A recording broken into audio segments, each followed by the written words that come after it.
Hi, listeners. It's Amber. If you like Crimes of the Centuries, I have something special to share that I think you'll love. It's a preview of the brand new show, Hidden History with Dr. Harini Bhat, who loves to explore the mysterious parts of history. Seriously, I've been following her for a while, and I find her insights fascinating. You gotta check out Hidden History wherever you listen to podcasts. As a doctorate in pharmacy, Dr. Bhat has spent her career demanding evidence, asking why, and refusing to accept "we just don't know" as an answer. Every Monday, so same day as Katsi, she goes where history touches the unknown. We're talking vanished civilizations, doomsday prophecies, paranormal phenomena, events that science can't fully explain. Dr. Bhat will give you the historical context, break down the science, and even interrogate the supernatural. At the end of every episode, she'll tell you exactly what she thinks happened and ask, what if it happened today?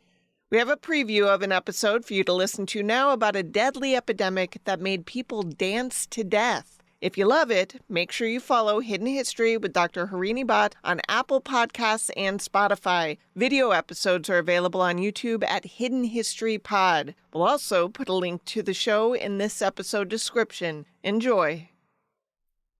On July 14, 1518, the sun rose above Strasbourg. The city was a hub of economic, cultural, and religious activity, whose cathedral is one of the tallest buildings in the world. And on that summer day, a woman named Frau Trophia stepped out of her home onto the narrow street and started to dance.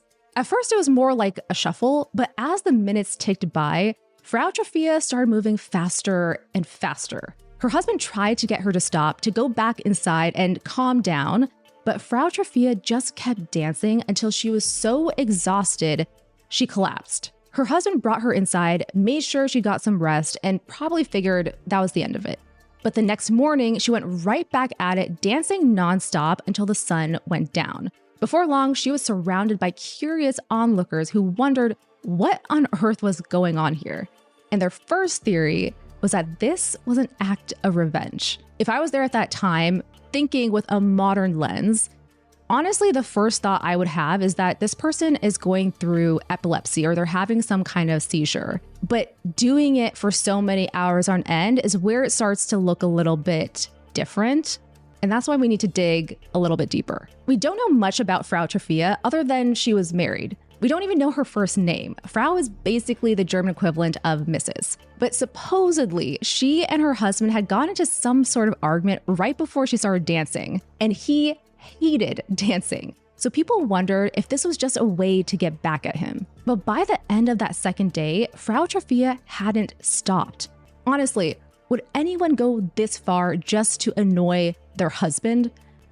Maybe I would. On the dawn of the third day, her dancing continued, and then on the fourth, and then on the fifth. By the sixth day of this, she was in rough shape. Her feet were bloody, she was dehydrated, and she had barely eaten. If she went on like this for much longer, she might not survive. It became obvious that Frau Trophia wasn't in control of her actions, and some people wondered if she was possessed by a demon. At the time, women were believed to have weaker morals than men, which supposedly made them more susceptible to sin, and therefore easy targets for possession. So was she up to some shady stuff and a demon was making her pay the price? I think it's safe to say the answer is no. And most of the people in Strasbourg didn't think so either, although they still thought there was a spiritual explanation for it. But instead of looking to hell, they looked to heaven. They believed she had been cursed by Saint Vitus, the patron saint of actors, dancers, and people with the falling sickness, or as we would call it today, epilepsy. People could pray to Saint Vitus to help them with their afflictions or unleash it on their enemies. It was common enough that this unstoppable frenzy was referred to as Saint Vitus's dance. And honestly, if you think about it, it does make sense for the time to immediately jump to something spiritual or something even demonic like possession, because that was their science at the time. That is how they viewed the lens. It was through this religious perspective, especially in that area. So you can't fault them for that. That's right, Frau Trophia wasn't the first person to be afflicted with a dancing plague. There had been reports of similar cases in that very region going back hundreds of years. After 6 days of constant dancing, it was looking like Frau Trophia was this plague's latest victim.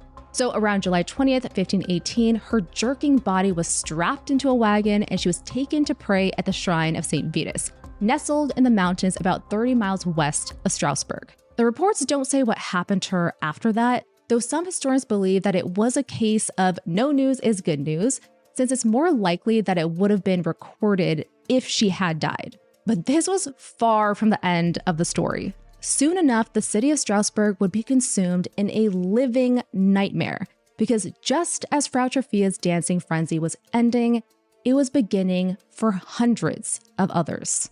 By July 21st, 1518, so just a week after Frau Trofea started her dance, up to 34 people throughout Strasbourg had been afflicted with the same uncontrollable dancing plague. Initially, they were just curious onlookers, but inevitably, they'd lost control of themselves too. As the days went by, more and more people fell victim to St. Vitus's curse. By July 25th, the number had risen to around 50 people. With so many affected, it wouldn't be practical to transport everyone to the shrine. So the city council decided to do something unexpected. Look for a medical explanation. At this point in time, doctors mainly relied on the wisdom of ancient Greek and Roman thinkers for guidance. And the city's physicians believed that the dancing plague was being caused by overheated blood, a concept from the ancient Greek medical philosopher Galen. So during this time, most of medicine really surrounded something called the four humors. You probably have heard it before. And the four humors was first established by the ancient Greek philosopher Hippocrates, and then later refined by actually this guy, Galen. And it all surrounded what was called, like I said, the four humors. So those are yellow bile, black bile, blood, and phlegm. And the whole idea is that if you're sick or you're feeling ill, it's because one of those four humors is out of balance. So the whole idea of overheated blood comes from that four humors concept. Is it reliable medicine in today's lens? No, but it is a good thought process, so let's see where it goes. The theory was that blood was connected to happiness and the love of song and dance.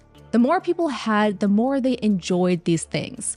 But if there was a blockage somewhere, blood could pool in the body. When that happened, it could overheat the brain and cause erratic behavior like uncontrollable dancing. Here's what I think is especially interesting though.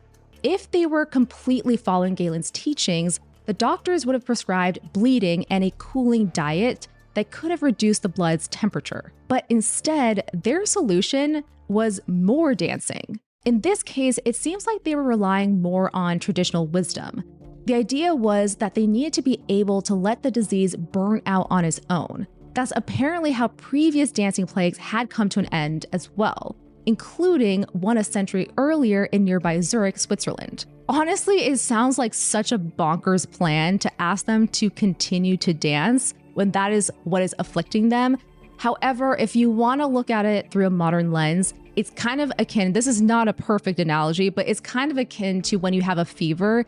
Sometimes you do want to let your fever run its course because that is actually what's going to make you better by killing off all the bacteria. So I can kind of see how maybe that was the line of thinking that they had. Obviously, this was before germ theory, but maybe that's what they were thinking. Like, just get it all out of your system. But did it work? We'll find out. Thanks for listening to this preview of my new show, Hidden History. If you want to hear what happens next, follow Hidden History on Apple Podcasts, Spotify, or subscribe on YouTube. Thanks for listening to this preview of Hidden History. Follow Hidden History with Dr. Harini Bhat on Apple Podcasts and Spotify, or subscribe on YouTube at Hidden History Pod for video episodes.